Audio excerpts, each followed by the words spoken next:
నడుస్తుంది, వాయువుగానే ఉంది అదే నీకోసమని. పుడుతున్నావని తెలిసి బ్రతికించాలని వచ్చింది దేవునికిష్టమని. కనిపించకుండా అది సేవ చేస్తుంది, కనిపించని దేవుడు ఉన్నాడని చెబుతుంది. అన్నిటికీ నేనవసరమని చెబుతుంది, ఈ భూమిపై అందరికీ ఉపయోగపడింది.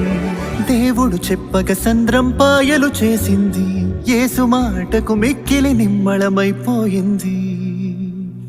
శబ్దమే చేస్తుంది, వచ్చానని ముందే తెలుపుతుంది. సంచారం చేస్తుంది, సర్వలోకమంతా తిరుగుతుంది. దైవ ఇష్టమే గాలికే ఉంది తెలుసునా, దైవ చిత్తమే ఇష్టమని నెరవేర్చునని